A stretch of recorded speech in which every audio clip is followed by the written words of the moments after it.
there, I'm Jen Tortora, the Director of Career Services and Employer Relations in the Pamplin College of Business, and I am joining you for the next 15 minutes or so to discuss a bit more about virtual recruitment and best practices to prepare for, attend, as well as follow up on different virtual events.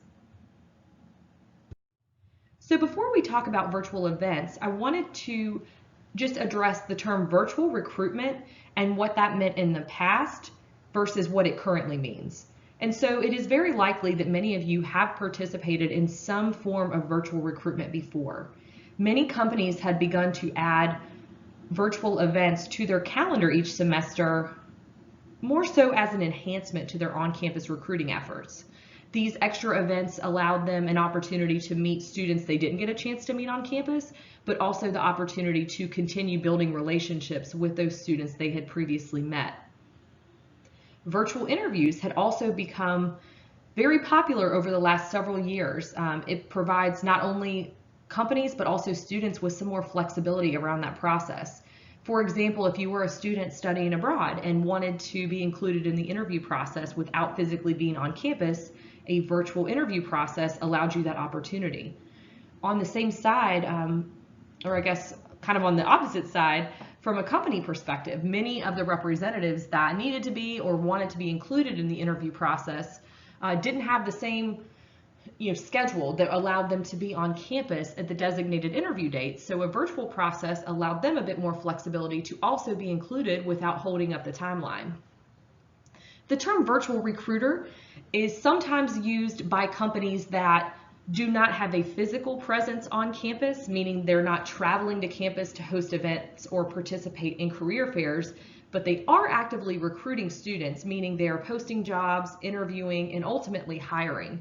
So this is just their way of telling you they are interested in you, but you will not be physically able to meet them in person on campus. So let's fast forward to current times. In this world we're currently living in, the safest way to recruit is virtually. So all types of recruitment is going to be virtual based. So any event that you are used to seeing in person, you can expect that to be presented to you virtually. Now what this means is that all companies, students, career centers, all of us, we really must rely on technology. Pamplin students, you guys are fortunate that you were able to see such a variety of events in the past. I know you were used to seeing companies certainly at Business Horizons and other career fairs, company days in the Pamplin atrium, presentations in your classrooms, mixers downtown, other types of events. Unfortunately, there is no great way at this time to really have that variety of events on the technology platforms that we are using. And so not everything will look the exact same, but a lot of events are going to look similar. They may be titled differently. For example, a company may host an information session on Zoom. They may host a networking event on Zoom. Ultimately, you're logging into a platform in order to engage and learn more, but it's going to look very similar. And so even though we can't expect the same variety of events, I do want to let you know to expect the same recruitment timeline. And what that means is that business opportunities and companies that are recruiting business students are still recruiting on the same timeline, which means events are happening early and often in order to meet these deadlines. So expect for things to hit at the beginning of the semester. There's going to be a lot of activity, of course, virtually, so be prepared for that so you don't miss out. So where do we even start with virtual events? Well, this slide is going to break down some super basic information, but it's very necessary.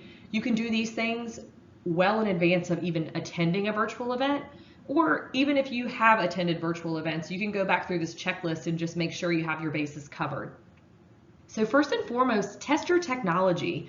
You want to make sure that you have a strong Wi-Fi connection in any space you are going to be attending or tuning into these events. That is going to be the key. I mean, the internet is our lifeline in a virtual world, and so just make sure that is strong. Also, the audio and the visual on your computer, your mobile device, whatever you're using, make sure you are familiar with those. Make sure that the visual is clear, the audio is clear. Test it out with a friend if necessary. And get familiar with multiple platforms if possible.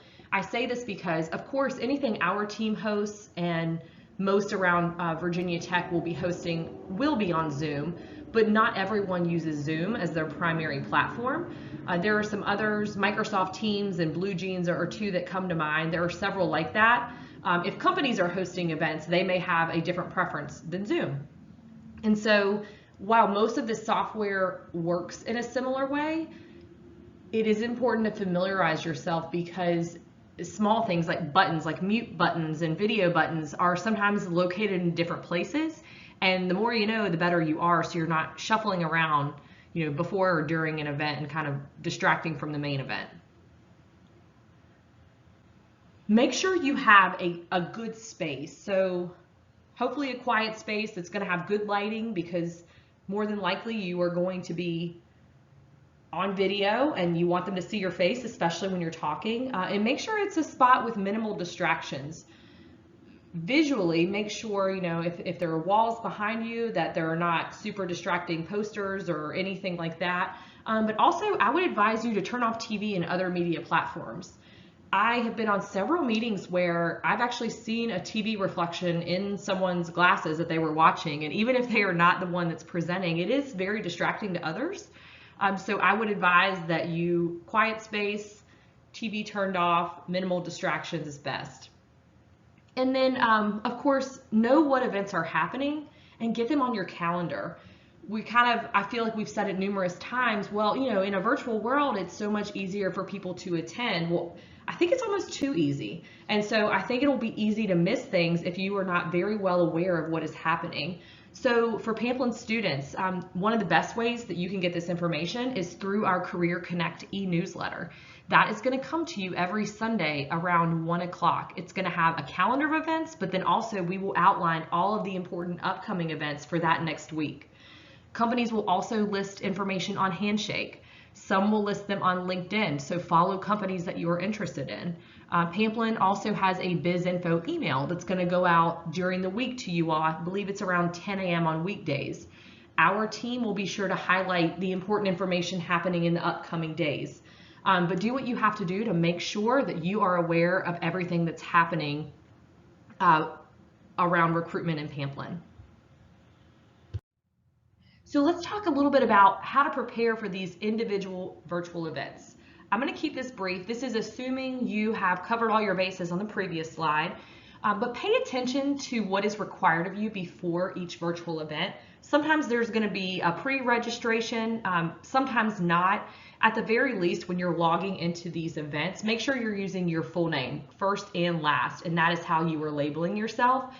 So if you've previously had Sean's iPad, make sure Sean is including his last name, because of course in a virtual world, this is how a lot of companies are tracking your attendance. We'll talk about follow-up in a little bit, but a lot of times if you're following up after these events, they'd like to cross-reference and find your name on the event. So just make sure that is complete so they can identify you. And then dressing the part. This is a question that comes up a lot. I would highly advise that you dress for any virtual event just as you would if you were attending that event in person. And so what that simply means is most events that you're going to attend in Pamplin, outside of career fairs and interviews, which are business professional, most events are going to be business casual, some events even smart casual.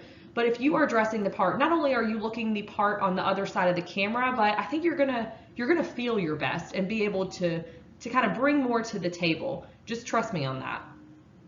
And then finally, make sure you're doing some research. Because I mentioned before that in this virtual world, it is going to be really hard for companies to differentiate a lot of events since most of them are happening on a similar technology platform. So make sure you're understanding what type of event you are attending and who is presenting. Is this solely a networking event where I'm having the opportunity to talk to individuals one-on-one? Is this an information session where I'm going to be learning more about a company with the opportunity to ask questions?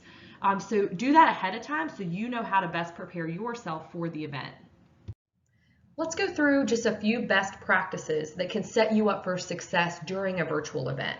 Because keep in mind, we no longer have the ability at least right now, to meet someone on campus and give them a firm handshake and introduce ourselves. So we are relying on these virtual events to not only learn about opportunities, but make connections and hopefully advance into that interview process. So let's think about body language. We've talked about, your actual physical setup, but you want to make sure that you have good posture and the lighting is hitting you the right way, and that, you're looking at the screen and you're paying attention.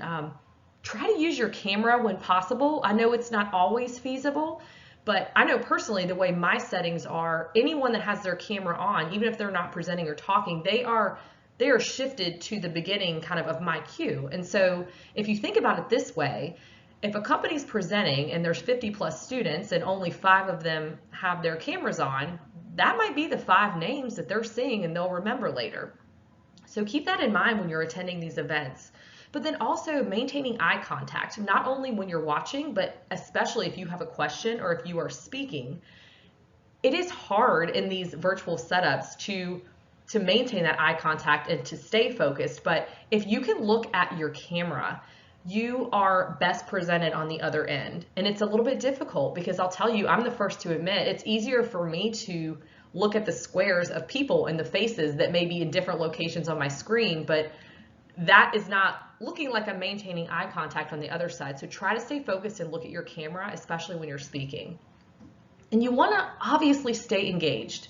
And what this really means is pay extra attention to not only the presenters and the information being presented, but what questions your peers are asking, or maybe what is being asked of you. Generally, companies are going to want to make a lot of these sessions interactive, so they might ask you to participate in a poll or send a question through the chat or unmute and introduce yourself or unmute and ask a question. You want to make sure that you are trying to stay as engaged as possible. Depending on the size of the event, it might not be possible for everybody to ask a question or introduce themselves. And so if you're paying attention, you're taking notes, maybe you've done some research ahead of time, I think you'll feel a lot more comfortable about raising your hand and having a question and starting to engage with that company. Because ultimately, this is how you're going to make connections. It's one thing to learn about opportunities and apply, but you need to really get to know the company, build relationships. And so a good start is participating on all of these sessions that you are attending. So what happens after the virtual event is going to be key. So the event is over, the computer's shut down, what next? Well, follow up, just like with in-person events, is going to be very important in a virtual setting. And I would dare to say even more important. And let me explain why. In-person events, we talked about, have the luxury of having a bit more variety.